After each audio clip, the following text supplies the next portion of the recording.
All right, we're live. Welcome back to the Unstuck Sessions. Trying to get on my consistency grind. I need to make sure my settings are right before we get too far into this thing, because the last thing I want to do is be talking into the void. Um, and then I got one more thing since Facebook doesn't like to play nice with my live streams. But while I'm getting everything set up on today's episode, um, we're going to do a little bit of talking about. Uh, Task avoidance for ADHD entrepreneurs, and also talk about some ways that you can create content for your business. It's not always the easiest thing, and I got to be honest with you, especially you know if you're a new entrepreneur, content creation is new for you, or if you're also dealing with ADHD. So um, that's what I have on today's episode. It's going to be about task avoidance and how to get started. And we're going to talk about content creation. So that's what we got on today's episode. I'm going to go ahead and roll the intro and we're going to get into this thing.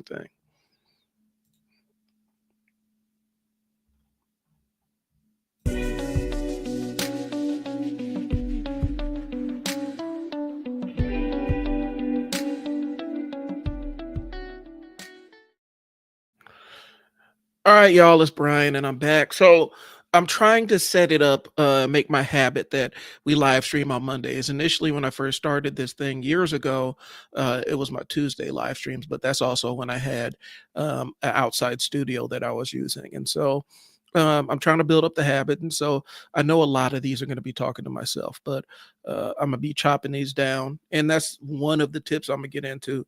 I'm doing the live stream because I have my stuff set up to get my live stream started. It's low friction. Get my live stream started. I record it, I download it, and then I chop it up and repurpose it for my YouTube channel and podcast. So that's a tip, but we're going to get into it. Um, so if you're an entrepreneur with ADHD, and content creation or staying on task feels like pushing a boulder uphill every day, you're in the right place. My name is Brian. I'm the founder of the Unstuck Sessions. Throughout my years and years of experience working in human services on all levels, from frontline worker all the way up to director of my own program, I helped families and teams, and now I'm working with entrepreneurs break through the overwhelm using a simple problem solving framework that I built up through my years in human services, and helping people identify what's really in the way and map out a plan forward. So if you've been avoiding key tasks or stuck in analysis paralysis, hit me up, shoot me a message, inbox me, whatever, get in touch with me so we can figure out what services look like and I can help you get started. So if you need this kind of structure, because I'm gonna walk you through a little bit of my problem solving framework, definitely you need to hit me up. And this is really what I want to do. I want to help people kind of sort through and sift through, um, the things that are causing them to get hung up. So, today, let's see. So, a lot of times when let's step back. I'm gonna pretend like you don't know what task avoidance is. Task avoidance is when you know you have something to do, but you keep finding reasons and excuses and methods not to do the thing. And it can be a number of reasons. You don't, it's a complicated thing that's going to require a lot of your willpower. We talked about willpower last week. Um, you don't know what it is. Like you've never done this before. That's another thing. For ADHD brains, it could be boring. It could be something that causes a significant amount of concentration and emotional pain to stay on. And it depletes our willpower and dopamine, and it's just not um, a fun or exciting thing to do, but it may be necessary. And so there are numerous reasons why that task avoidance thing pops up. So it's exceptionally difficult for ADHD brains because we get locked in this cycle, this failure to launch kind of cycle. And I'm going a little bit off script here, but you get locked into this weird cycle where um, you know what you need to do, you know how to do the thing you need to do, but you cannot find the energy or the desire or Even sometimes it goes to you can't figure out what the first step is that you need to take to start moving this thing, rolling this thing downhill. And so, and then you stay stuck in that failure to launch mode, and the entire time is draining your willpower, is draining your dopamine, is draining your resources, and you're exhausted. You're as exhausted as if you sat down and did the task at the end of the day. And so I want to help you start getting through um, that initial step, that task avoidance. And a lot of times, there's some simple things we can do to get things moving. And so that's what we're going to talk about on today's episode. Okay. So last week we talked about, especially in alignment with willpower and ego depletion. Um, we talked about how to organize your tasks, or how I organize my tasks. When I have a multitude of tasks to get done and a limited amount of willpower to do it. And for me, it's willpower and focus. These are two things that get depleted. Okay. Because I have to use my willpower to focus on things that I don't find that engaging. So, what I tend to do is, and I've learned this through the years, and I've gotten burned by not doing this. And so, this is why I've incorporated it into my workflow. I identify that one task that will remove the barriers for the other tasks. And a lot of times I try to make it what I would consider a high level, or a high leverage task. So that means that if I push through and force myself to sit down and power through this thing, it's going to remove a lot of barriers for me, either in the near or medium term. You know, that is sitting down and overhauling the website, or editing that monster video that I recorded, um, or, creating that 30 days of content for a social media platform. These are things that can be tedious, but it actually will move the needle if I take action on it. Um, for y'all, it might be actually recording and publishing that new piece of content, or making an offer, if you're in the sales side of things, or following up with a lead that's interested. We call them warm leads. Following up with somebody and getting them in that process of converting them. And especially when it comes to leads, they will cool off, and they came to you with a problem. And if you're not there in position to help them solve that problem, i.e., make the sale of your product, they will go somewhere else where somebody else meets that need. I've lost leads because of that task avoidance. And finishing that one system or sales page. I do landing pages for the website for I Sell Words and Coach Mo Athletics all the time. And that's a tedious thing. And it requires a lot of linear thinking, which is not my strong suit. Thinking always in that very straight line for me.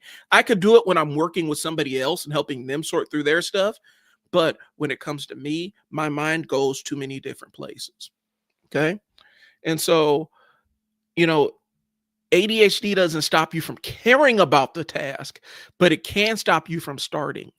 And that's why we began zooming in on the one thing that actually really, really matters to get the ball rolling. And I warned last week about taking on the small tasks that don't really move anybody forward, you know, and thinking that you're building momentum from doing those low leverage tasks, because they deplete your ego, they deplete your willpower and your dopamine the same way the complicated ones do, except these aren't moving you as far down the road. So I would advise strongly against low leverage tasks when you're in this task avoidance mode. Now, sometimes, discretion is the better part of valor. And sometimes you may feel like you need that, but I would strongly urge you to focus on the most difficult thing that will also make changes for you, because to me, that builds more momentum. If I'm able to knock out this super complex, difficult thing, and get the ball rolling on that one, that actually gives me momentum to do the lower leverage tasks. So I wouldn't play around and mess around with, trying to knock out these things that these bullshit tasks. I would focus more on the stuff that actually changes the game for you or can improve your business or improve your workflow in a measurable way. Okay. But getting hung up there, and a lot of times it is the hardest part. Starting is the hardest part. It's not once you get into the task, it's the difficult part. Like right now, I need to go up and I need to go upstairs and pull out my dishwasher and do some work on it. Need to grab my screwdriver and pull some components out of it and test some things and fix some stuff. And the idea of me going up and pulling out that dishwasher and taking the kit plate off and pulling this, that, and the third off is absolutely robbing me of any desire to do anything else today. Um, and I've kind of set a date for myself. Okay, tomorrow morning I'm gonna take a look at it. But yeah, it is what it is, and that would be a high leverage task because right now we're hand washing all of our dishes. So you know, I'm not only the founder, I'm also a customer of my own advice. Okay, so what's getting in the way? This is what I would consider naming the sticking point. And for those that are just tuning in, my name is Brian. I manage a program called the Unstuck Sessions. It's really tailored to identify what the big, huge, hairy problem is and knock that out of the way with the idea of getting things rolling downhill. And I work with small business owners. I work with people looking to launch their personal brands, or even somebody who's trying to decide if business is right for them. And so we use a structured problem solving framework where we identify the big, huge problems and remove those first and see if by removing those big, huge problems, it also removes the smaller ones. So if you want to get in touch with me, you could either drop a question here and I can answer it on the live stream for all the nobody that's watching right now, or I'm going to put up a banner so that you can see my email and basically see how you can reach me. Um, where is it? Yeah. See how you can reach me. If you want to get unstuck, hit me up at mail@islwords.net and schedule a consultation. And this will be our sticking points meeting. Okay. So, so part two is we're going to figure out what's getting in the way. This is going to be the sticking point. Okay. Right now, the dishwasher is not, it's leaking pretty bad. And it's because the door will not seal. And we've tried a couple of different things. I'm gonna follow and kind of see, go follow my wife's suggestion on this and fix the actual latch that pulls the door tight. So I need to get the dishes washed. The thing that's preventing me from getting the dishes washed is fixing the latch on the dishwasher. Okay. If I fix the latch on the dishwasher and I don't need to replace it, then I can get dishes washed and have a clean kitchen. So the task I need to address right now is figuring out what the issue is with the latch. That's how I frame it. That's the one thing that I can take care of that allows me to wash the dishes in the kitchen without investing a huge amount of time. Because right now, like I said, we're hand washing everything. So that's kind of how that process goes. And I don't want to reduce it and I don't want to make it seem like it's that simple, because sometimes it's going to require multiple meetings between me and you to kind of sit down and kind of come up with a list of desires where you want your life to be and where you are right now, and addressing what Peter Senge calls creative tension. Creative tension is the life you want, the gap in terms of the life that you want and the life you currently exist in. That's the gap, the creative tension. That's where you can create things to take yourself to that desired dream outcome. Okay. So what's getting in the way? What is the sticking point here? Once we've identified that sticking point, it makes it a lot easier. So here's what I've seen. Whether it's a teenager in crisis or a business owner stuck on content, most of the time, the thing that's in the way is not the task itself. A lot of times it's the feeling attached to that task. And that part's a little bit harder to navigate. So, common sticking points. fear of not doing it right. That's that fear of failure. Um, and for me, I am riddled with anxiety, but the one thing I have gotten a lot better with is taking action and overcoming that fear of failure from the jump. Um, because I look at failures as lessons.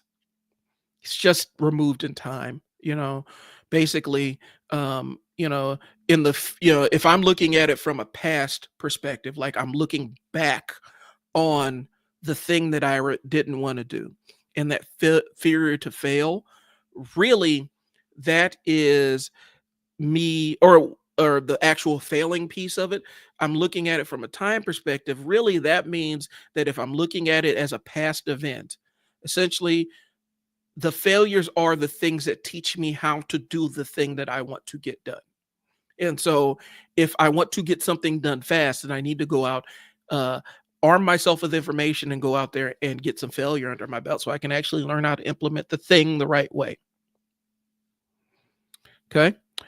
Overthinking the first step. Now, this is one that is difficult for me because I don't think, a lot of times, and like I said, this is for me.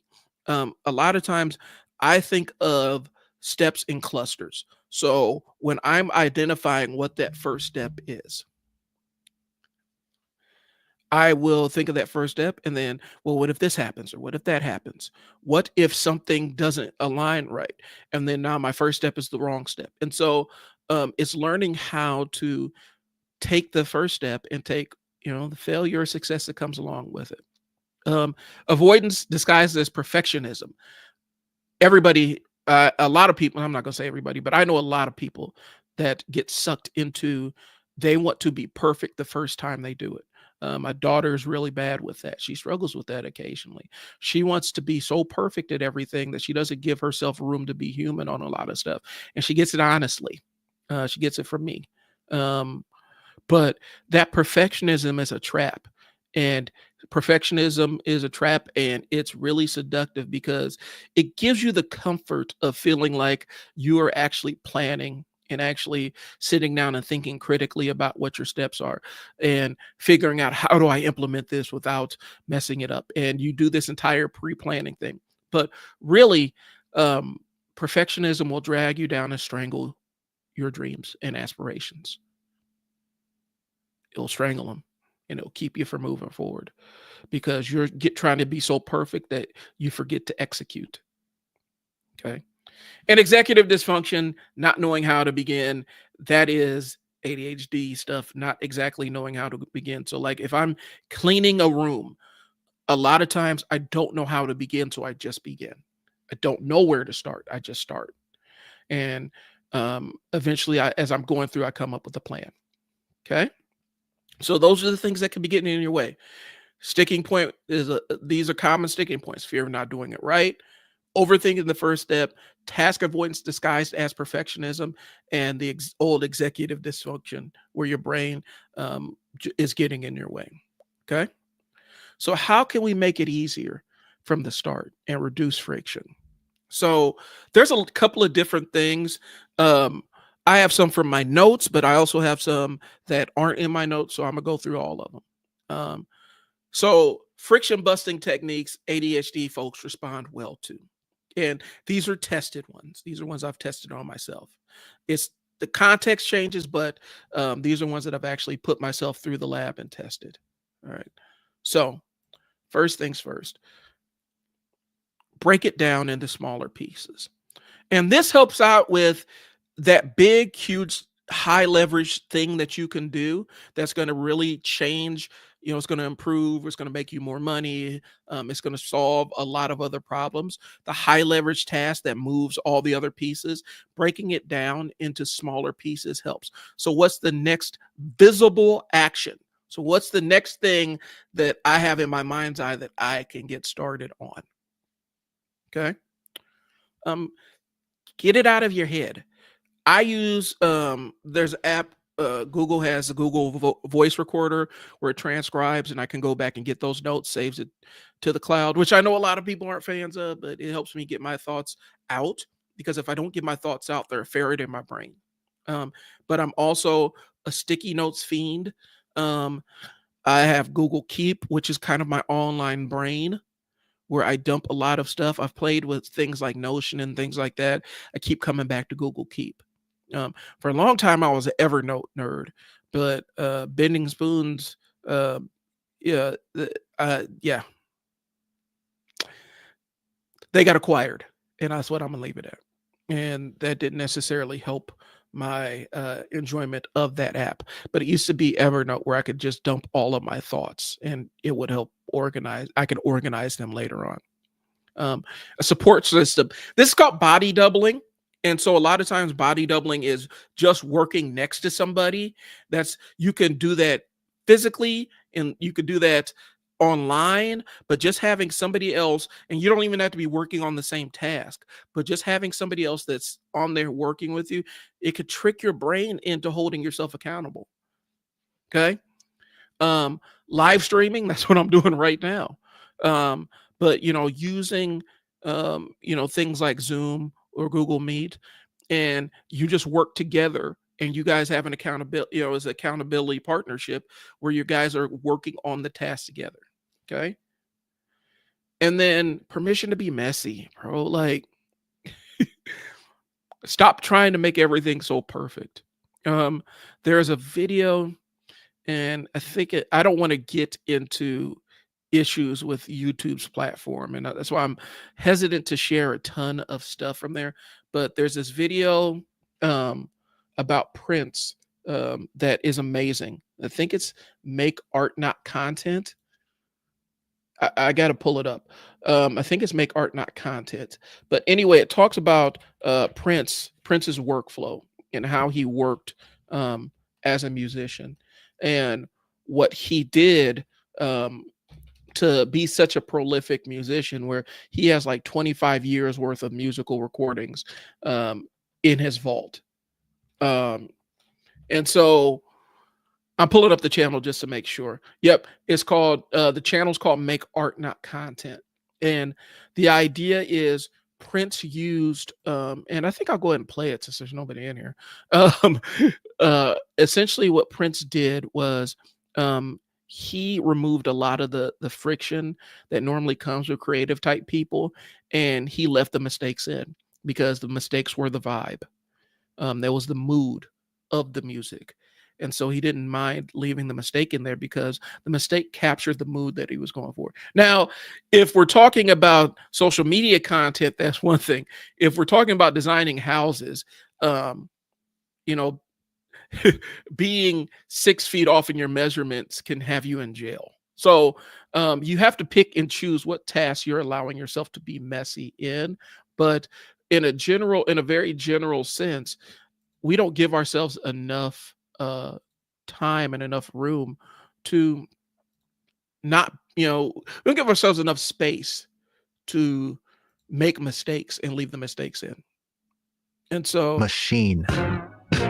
I don't know if y'all could. He might be the most prolific musician that ever lived. And even though you may never reach even a fraction of his output in your own lifetime, here are 6 lessons that you can extract from his creative process.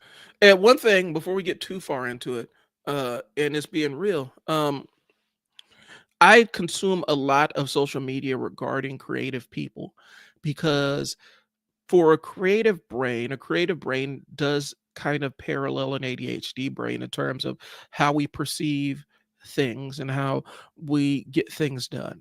And so having the creative brain, because the creative brain is addicted to novelty, and ADHD brains are addicted to novelty. And so when I don't always watch like, you know, improve your life with this person or that person or any of the other stuff.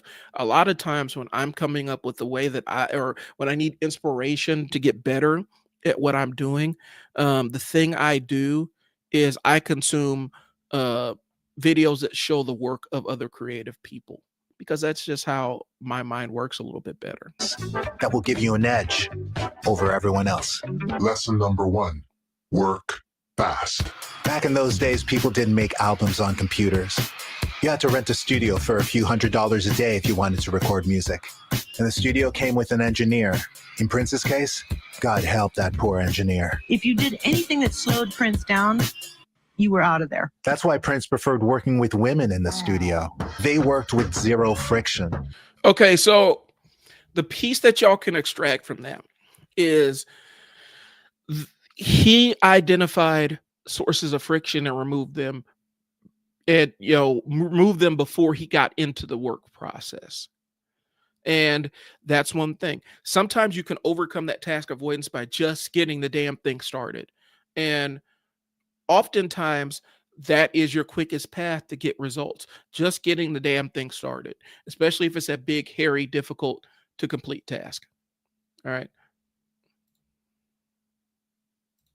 And zero friction equals speed. He'd come in and I'd hand him the bass and he'd play the bass. And he'd put that down and then he'd either go to the keys or he'd pick up the guitar. Susan Rogers witnessed him making a song a day for 5 years.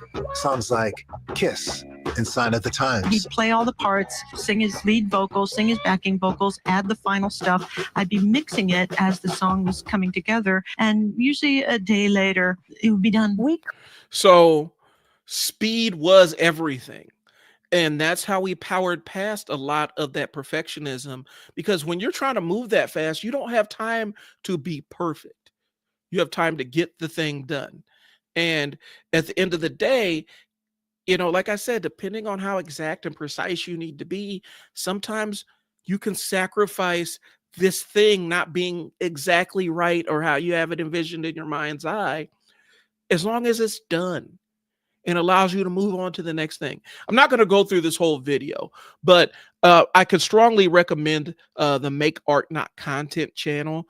I'll recommend it to the point where I will drop the link so you can watch this entire video, because it's really a fascinating look into one of the most prolific artists of our time, but also it can give you some tips on how to get over this task avoidance thing, because I got a lot of ground to cover and not a lot of time to do it. So we'll play a couple more seconds of this and then I'm going back to my regular stream. But I'll drop the link so you can check it out. It's a great channel, but also it helps out from a creative standpoint. It really does help you figure out what your work ethic should look like. Could do, and we did do, an album in a week. And all he had when he came in was lyrics that he had jotted down in his hotel room. He came in with stationery from La Park with the lyrics on it. And he would emerge with a fully written, fully recorded, and fully mixed song by the end of it. He jump on the keyboards, All right, I'm going to skip ahead a little bit. Greery was right there in the room when Prince recorded the biggest song of 1984, the biggest song of his career. So this part goes into becoming a finisher. Like I said, I'm gonna drop the link in the chat so that this isn't so this doesn't take the whole thing. And plus, I'm worried about how YouTube handles copyright stuff with this. So, but yeah, Make Art Not Content. I'll drop the link in the chat just so that you guys can have it. Okay. So I'm dropping in the chat. Make Art Not Content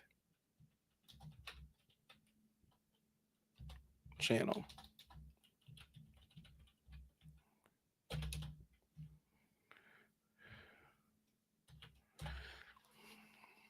Okay.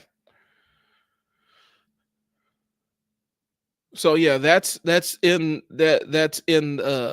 check it out. I would go to this channel and check out the video. So it's a pretty dope little video talking about Prince's work ethic and how he got stuff done. All right. So breaking it down, getting out of your head, using a support system, body doubling, and giving yourself permission to be messy. Sometimes clarity comes after you get moving. Sometimes you don't always have all the entire plan in place before you take the first action. Sometimes your actions will force you to adjust and come up with plans. Progress over polish, action over anxiety. Okay. So what's the plan for today? All right. I want everybody, all the 0 people that are watching right now, and hopefully we can work on that as y'all get more accustomed to me doing these live streams on Monday afternoons at 1:30. what is the plan for today? Okay. And that setting a target that's small, I would say high leverage, that you can absolutely hit. What is one small and doable task that you can knock out in the next 15 to 30 minutes? Drop it in the comments and write it down somewhere so you can see it. Okay. That's what my challenge for you is. And I really encourage you to start looking at your big, huge, hairy tasks in a framework that says, what's the hard thing that we can front load while my energy is high? Okay. And then we're going to talk about what's worth celebrating. You know, celebrate awareness, celebrate showing up, celebrate choosing a task. Sometimes just getting the thing done is worth celebrating in and of itself. Getting the one step done that's going to move you forward is worth celebrating in and of itself. And celebrate starting too. It says not finishing. I would include celebrating starting and finishing, but at least celebrate your starting. Okay. And it's using those small incremental rewards. Because those are the things that are going to keep your dopamine high as ADHD brain. It's going to keep your energy high, is by giving yourself small rewards. Okay. So those are the areas that you need to hit. And I'm making a note for myself here.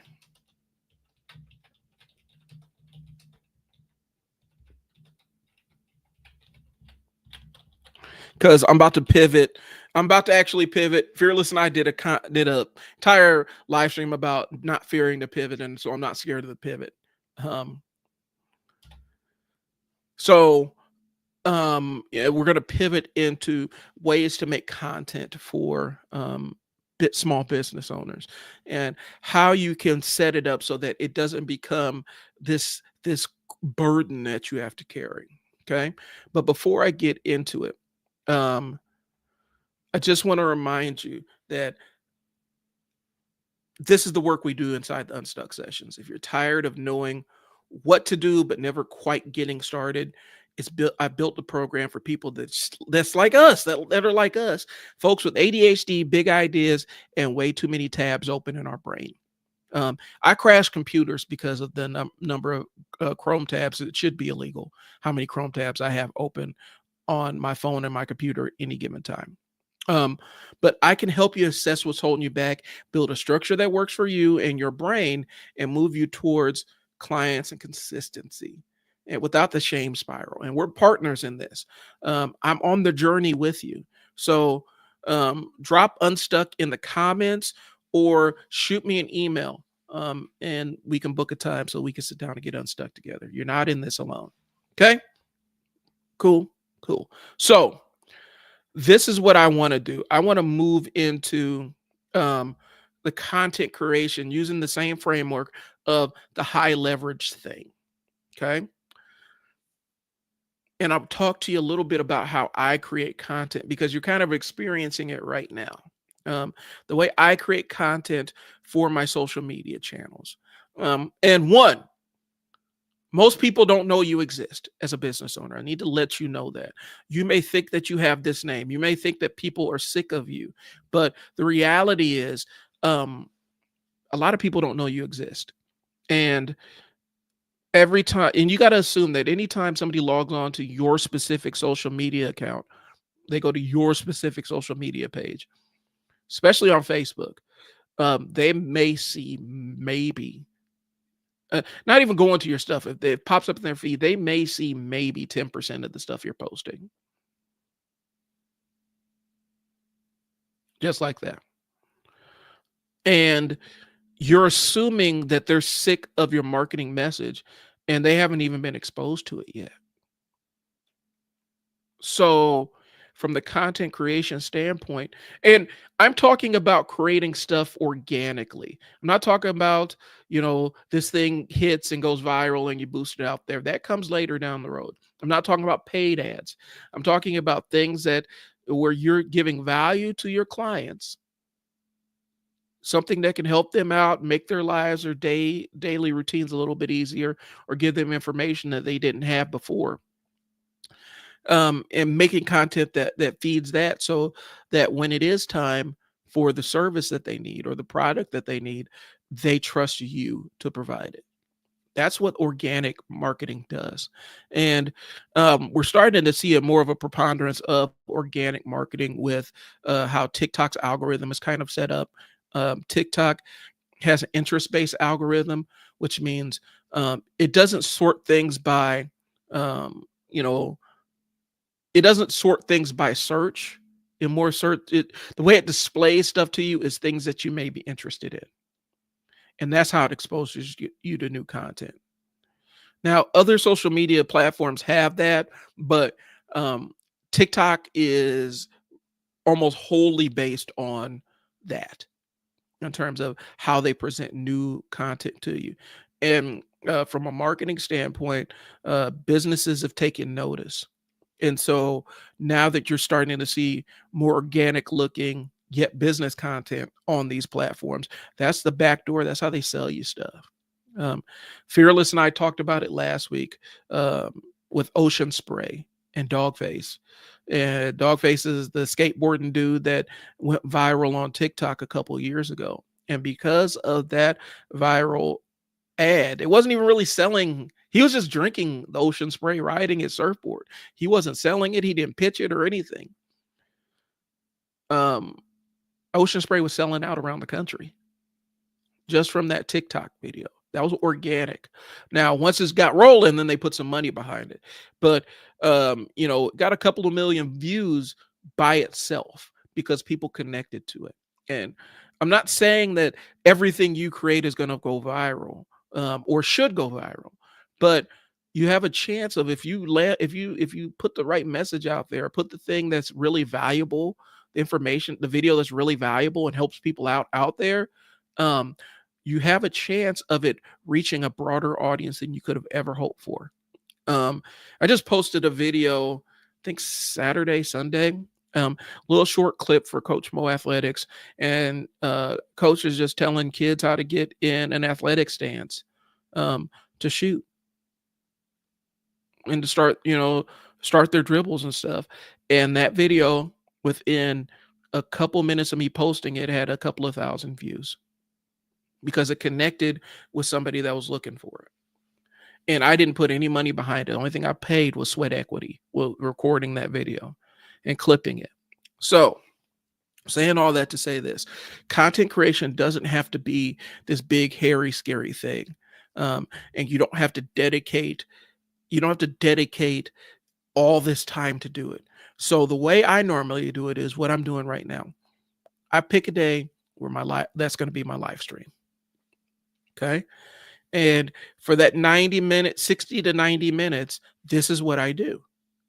And I make it relate to my business interests and make it relate to getting clients, make it relate to showing my expertise in solving people's problems, and specifically business owners with ADHD or people that are just looking to get started with personal brands or businesses or new business ventures, where I use structured problem solving to help them figure out their problems and get them unstuck and moving forward. Okay. That's what this live stream is. It's my opportunity to help people out, also create content that shows that I know what the hell I'm talking about and I'm willing to help. And in my case, shows that I'm actually a human being too, and I struggle with this stuff too. And that's why I know how I navigate through it. And maybe I could give you some value by showing you some of the stuff I know. Okay. But I get on every week and create this live stream. A lot of business owners do it with podcasts. This is a podcast. I use the live stream. I chop it up into a podcast episode. Once it's chopped up into a podcast episode, I have some tools that I use that help me clip the videos into smaller bite-sized clips so I can repurpose them across social media. You make it once and use it a bajillion times. I got videos that I made 3, 4, 5, 6 years ago that I repurpose to put out there for content. And you don't always have to constantly feel this pressure and need to create something new. think a lot of times when we talk about content creation from a business owner standpoint or a brand thing, we think that it's got to be this complex new thing. Sometimes just getting on there and talking about what you know is fascinating to a person that doesn't know what you know. You can get on here and talk about PVC pipes, and if they don't know how about PVC pipes and you're the expert about indoor plumbing and PVC pipes, you end up becoming somebody that they connect to. You go to YouTube and look, there's a bajillion car channels and they all have an audience. There's a bajillion barbecue channels. They have an audience. These are things that could be boring, mundane tasks, but the information is fascinating to somebody.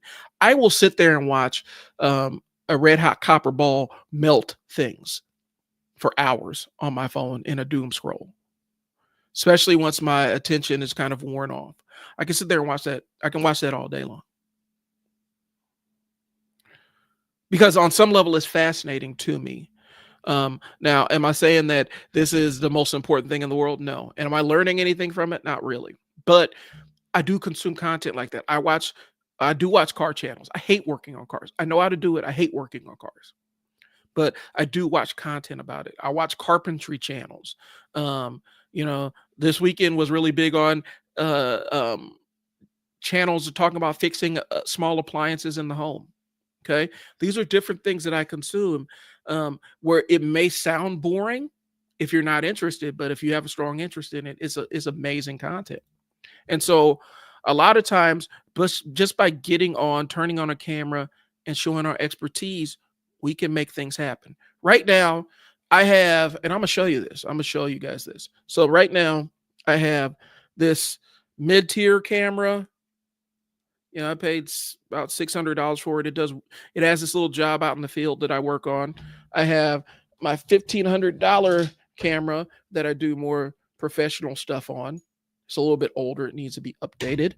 And between those, the cameras that get the most work, I have a small little pocket camera that I shoot pretty much shoot everything on because it's really low friction, but it can also double as a webcam. And I have a $99 webcam that I'm looking into right here and right now. Probably can get it for $79. Mixed with a mic that's a little bit more expensive, but it's like $70, $80. This setup didn't cost me a heck of a whole lot of money to get started, but I just had to dedicate the sweat equity to get the thing started. So the concept is I'm recording this live stream. I'm going to chop it up into a podcast episode. Then I'm going to go take it to, and I'll show you. I will show you. I will take it to, actually, I will, before I even do that, there's one more step in the process. Okay. So I have an application that helps me edit. It helps me edit videos. It's called Descript. This stuff is not free. I'm just letting you guys know this stuff ain't free. And a lot of times you do end up trading because, like I said, it's blood equity or sweat equity. You can pay money or you can play. You could either pay money or you can pay money. Pay money or you could pay your time. One of the two. But you're going to pay regardless of how it rolls. Okay. But with the script specifically, and I got to remember which one I need to log in with.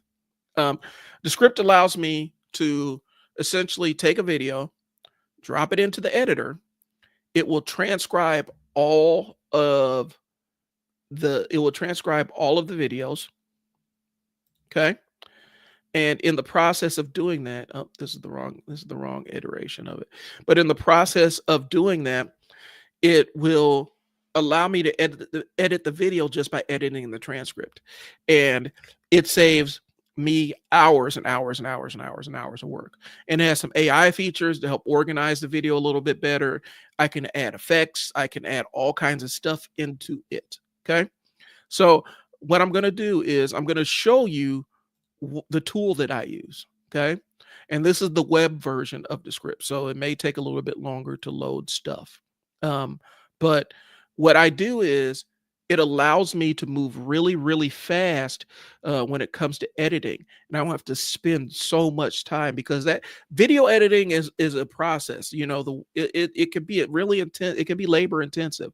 You know, a lot of times the editor will say, you know, every 10 minutes of footage is an hour. If I'm doing overlays and graphics and color correction and all that other stuff, it's an hour of work for almost every 10 minutes of video. So and sometimes it can be longer, sometimes it can be shorter. Sometimes you can shoot it with a phone that gets your audio out of sync, and you have to line up all the clips by hand, and it turns in 8-hour project turns into a 32-hour project. Ask me how that happened.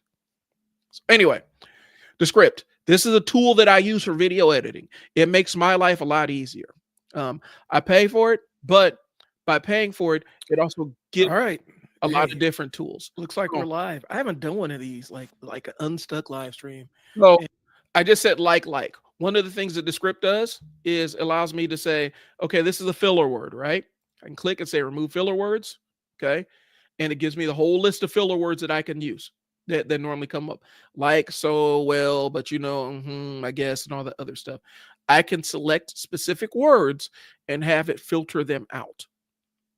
Okay. It's not always seamless, but you don't always need perfect when you need stuff done. Okay. But like I said like 23 times in this. I said so 34 times. I said well 12 times. I use like, so, and well a lot in my regular patterns of speech, so I don't really worry about that as much. But I can absolutely, what I can do with the script, I can say, okay, I want you to take this thing that I recorded and edit it for clarity, and I can determine how intense I want it. So this is my live stream last week. I uploaded it to the script, and before I get too far into it, one of the things that makes it dope is if I want to edit a chunk out of this, I just highlight the text, click delete or backspace, and that section of video is gone. It edited the video, it removed that specific text, and it improves my workflow. So I don't have to go in and line it up and cut it and snip it and line it and stuff like that. It does all that stuff for me. Is it as good as, you know, like Adobe? No, Adobe is industry standard. You know, it's not as good as Adobe, but it helps me get my video editing stuff done really, really fast. Okay. So I'm powering through this because I got miles to go in a short time to get there. So the editing piece is as simple as highlighting something, clipping it out, is gone. That thing is gone. Okay. And I could do this all I got to do is turn this on and listen to it and listen to it and edit out chunks that I don't like, or times where the idea isn't really that clear. But then also it has an onboard AI tool. And for those who are tuning in, this is the script. This is the main video editor I use. It saves me so much time because editing the video is as simple as editing the transcript. Okay. So as AI tool right here on the sidebar, and say, okay, so I want to edit this thing for clarity because I feel like I was all over the place. Let's apply a heavy edit for clarity. The AI tool is thinking. And when the AI tool gets done, it will say, okay, here is the revised script that I have. I've edited for clarity. I was really, really harsh on it. And do you want to overwrite what I currently have or copy it into a new composition? I normally copy it into a new composition so that I don't destroy what I'm working on currently, and I can compare it and contrast it. This is the tool I use, y'all. It makes my video editing move so much faster. I don't think y'all even know. And it moves even faster than, you know, CapCut and stuff like that for me. It makes my life that much easier. And so it says copy edits into a new composition. That's what I wanted to do. So drop all these new edits into a new composition, and it'll give me a shorter version of the podcast. And then I can go through and scrub through and listen and see what I want to keep, what needs to go. Okay. So, yep, it only cut out a minute, but that's not too bad. Okay. And this is a large file.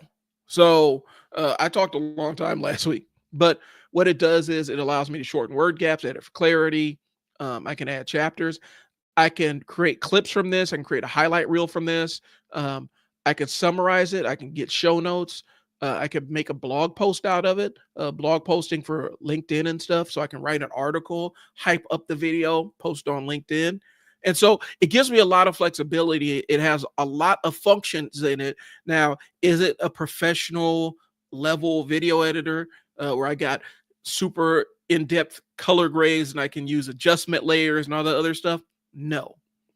Does it do a lot of fancy transitions? No. But it's building the capacity to do that kind of stuff moving on. But for right now, it's good enough. It's a good enough tool for the thing that I need to get done, which is video editing. And it doesn't need to require a heck of a whole lot. I record long videos, but if you're just doing a little short talking video, talking about showing your expertise or explaining why furnace filters need to be replaced every month, then you could do this, knock this out in 5 minutes and have a fully polished video that you can upload or download to social media and be ready to rock and roll. Saves me time. That's the important side of this. Okay. So the script tool that I highly recommend. Okay. And if you're interested, drop a comment and I can put my link for the script. Okay. Like I said, I pick tools that makes my life easier. Okay. The next tool I use is Opus Pro. This is the monster that I use to drop huge video files in and chop them up into get smaller video files that I can use on Facebook and TikTok, and LinkedIn, and all those other platforms. Okay. So let's go to the ISO Words one. Okay. This is a mix of old videos, new videos, whatever. And so this is last week's live stream right here.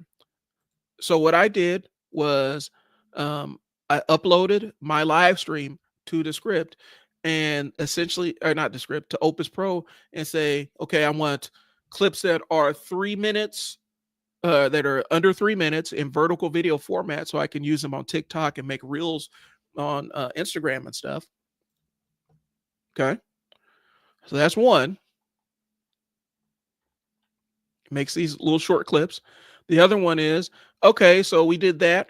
I also want videos that are a little bit longer form for LinkedIn and YouTube and Facebook. Okay.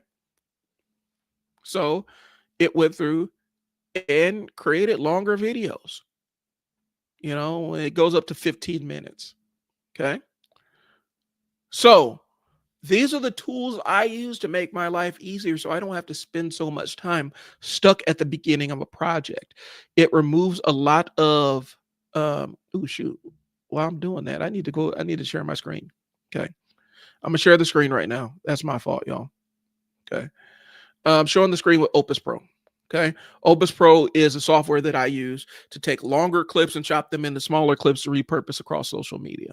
Okay. So this is last week's live stream. I took the 2-hour live stream and dropped it into here and got a bunch of clips ranging anywhere from 3 to 15 minutes. Okay. And it ranks them on order of clarity of message and stuff like that. Okay. And I can also post them. So I click it, I can post them to all these different social media platforms at the same time. Saves me a ton of time. I use it for clients. I use it for me. Highly recommend it. One of the biggest time savers I've ever downloaded. Costs $19 a month.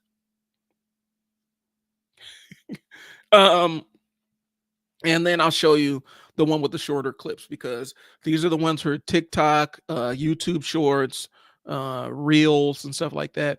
Chops them up into smaller bite-sized segments. I put a call to action to watch the whole episode, and then that can drive people to see where I'm at. And so these things save me so much time between the script and Opus Pro. That's my workflow, y'all. I'm not holding anything back on this one. And that's one of my promises to you. And I made it last week. I'm going to continue to stand by it. I will not hold things back from you on this live stream if you tune in. I will not hide any tools that I use or anything else or how I utilize them. Okay. A lot of times, people will try to give you portions thinking that if they hide stuff from you, then you'll be inclined to buy more. And my thing is, I know my value and I know the value of the information I'm providing. And there's always more. I can always add more value to it. Okay. So, all right. Opus Pro and Descript are two mega big tools that I use to get things done. Okay. So we're going to talk about high leverage kind of content. Okay. High leverage content. And it's not always sales. I want y'all to get out of your brain that everything has to be a commercial. Everything doesn't have to be a commercial. Unless it's a commercial showing what you know, or showing your skills or capabilities, or educating people. And those are more valuable. People find those more valuable than just the raw pitch to services. Okay. If you could tell me how to improve the thing that I currently have, tell me how to change my own oil, tell me some things that can save me on my electricity bill at home. Tell me common things that people can fix at home before they need to call the professional. Right now, I'm teaching you some basics of marketing. Okay, that's my value proposition. It's teaching you some basics of marketing and how to effectively win against your ADHD brain and not always have it where it's a battle. Okay. So that's kind of these are the different things these are the different value propositions I'm offering personally. Okay. Um, and then batch your content. Pick one day where you record all of your stuff and then drop it into the tools that will save you time and give you the least amount of friction to get things done. Okay. I've played around with a lot of different time-saving tools and stuff like that, and I'm not afraid to try new ones if there's ones that save more time. But once you pick your horses, you stick with them. Okay. And if content feels heavy or inconsistent or stressful, then this is kind of the session for you. Okay. So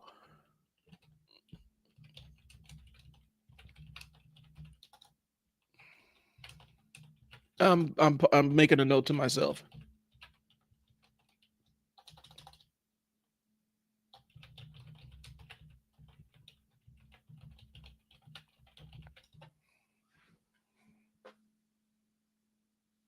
Okay. So again, the content creation thing doesn't have to be hard. And here's the other side. This is the other side I'm throwing out there because I'm kind of into the rambling piece of it because I've gone through my entire script. Okay. Pick your horse. You do not have to be present on every platform. I don't have any presence on Snapchat because I do not know how Snapchat works, and nor do I want to learn right now. My presence on Instagram is really limited because there's a lot of friction with me getting my automated content on Instagram. It's a ton. Instagram Live, it doesn't really play nice with a lot of the softwares I use. And it feels like there's added friction. It's easier to post stuff on TikTok. So my Instagram is a little bit more inconsistent. Facebook gets a post all the time. YouTube gets a post all the time because it's less friction. And these tools have created leverage for me. For Coach Mo Athletics, by posting videos talking about basketball training and basketball skills and things drills people can use at home, we get calls just from posting content.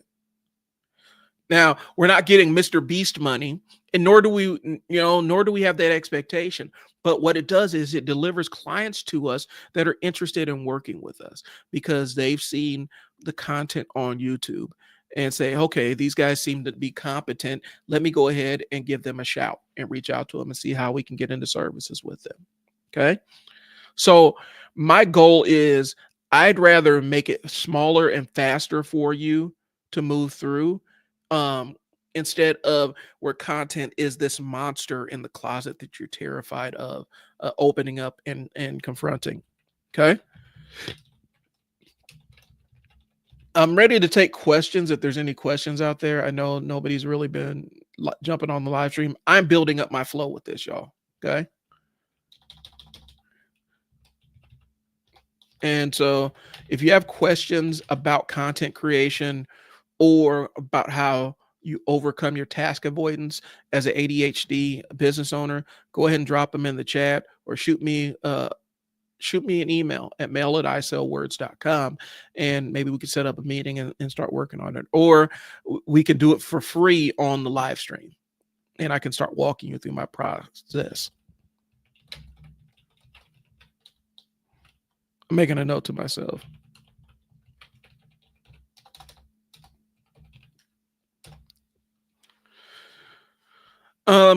And so how did I get started with content creation? Hell, I sat down and just turned on the camera and started recording.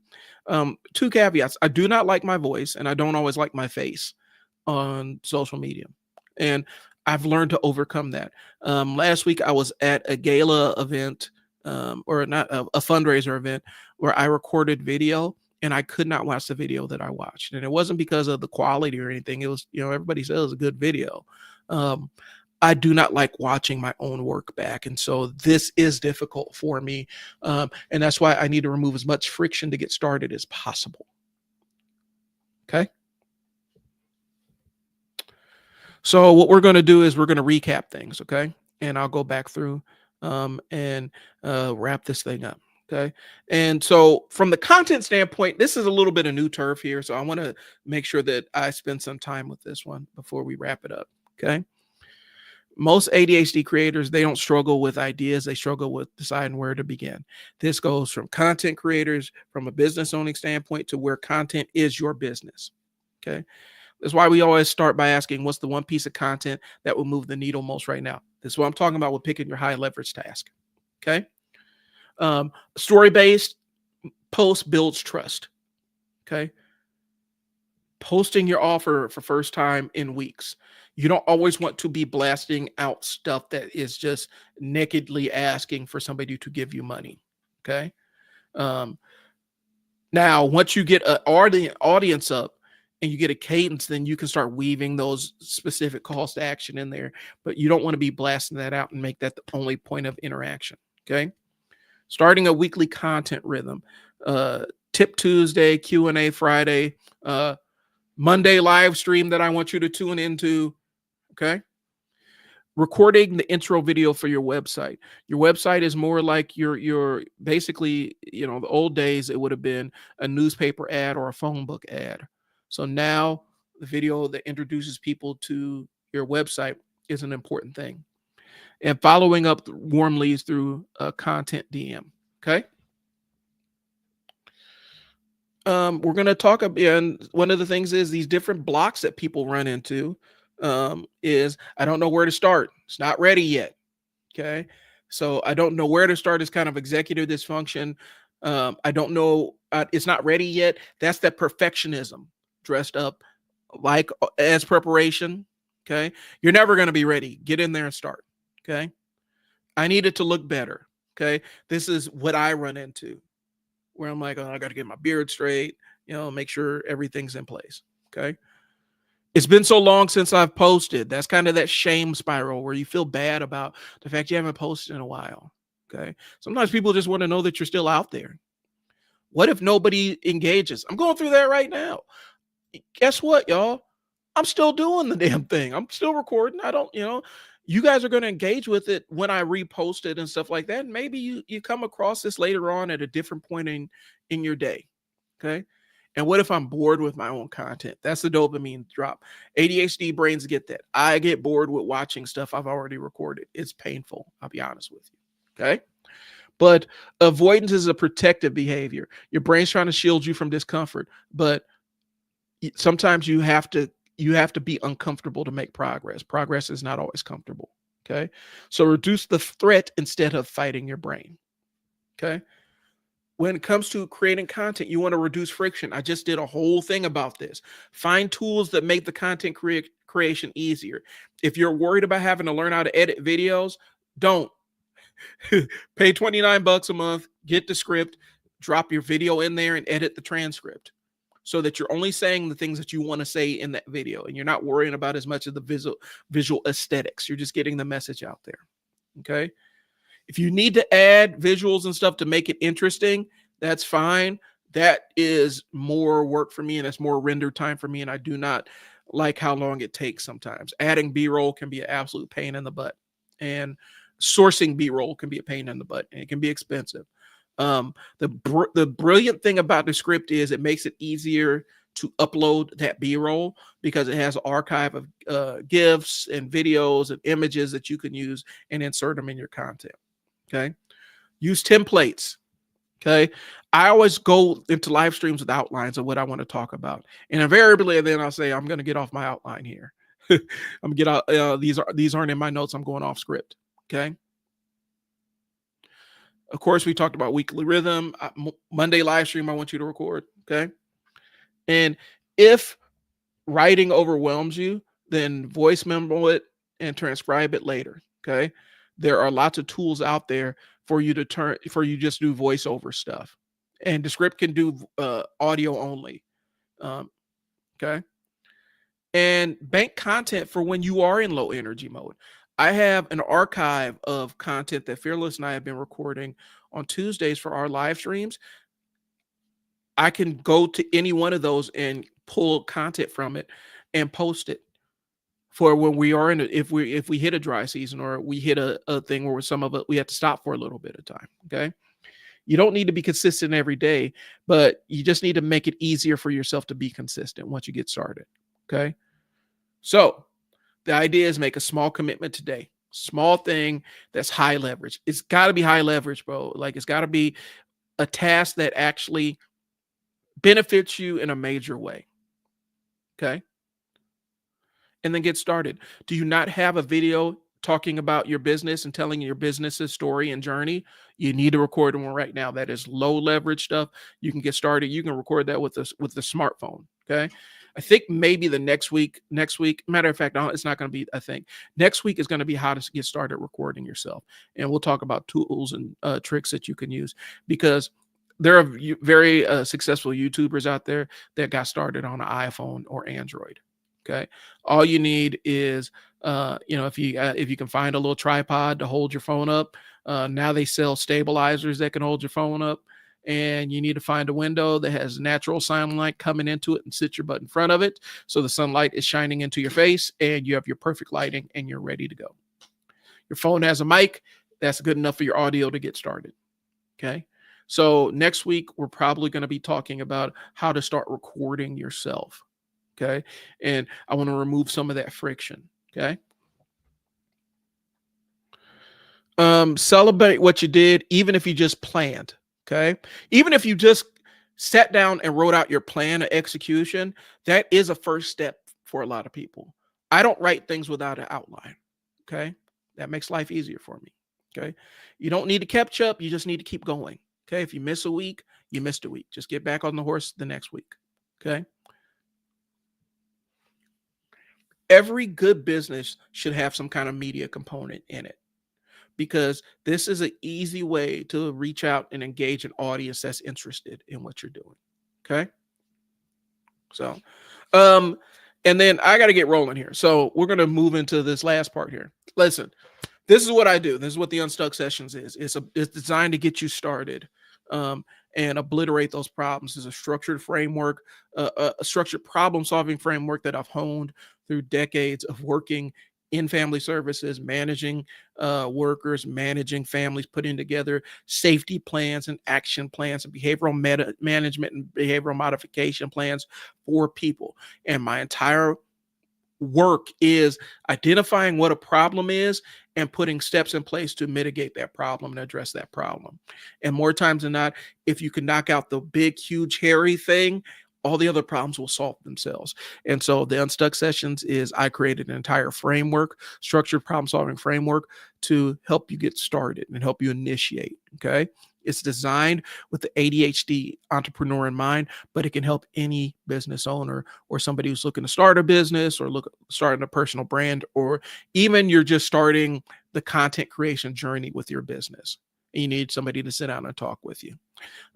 We can do accountability. I'm going to have accountability sessions. If you just need somebody, to be honest with you, if you need somebody that can log on to Zoom once a week and just co-work with you as an accountability, body doubling, I'm down for that.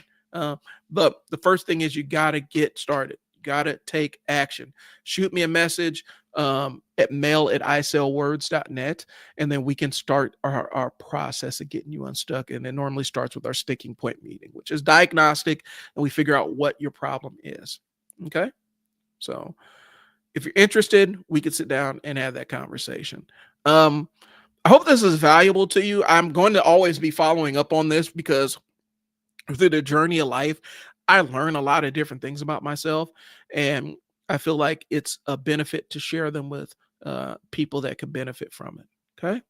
So, but next week we're going to teach you how to get started with video and how to shoot your first video. And I wanted to do that initially. It was going to be a seminar, but I'll do it on a live stream. So, and you'll start seeing, you will see actual posts for it on my social media platform. So if you want to learn how to shoot, learn how to record yourself, next week is going to be the first session of how to record yourself. So that's all I got. I appreciate y'all's time. Thanks for tuning in. If you're stuck, get unstuck, hit me up. I'm Brian with the Unstuck Sessions. I will talk to y'all later. Peace.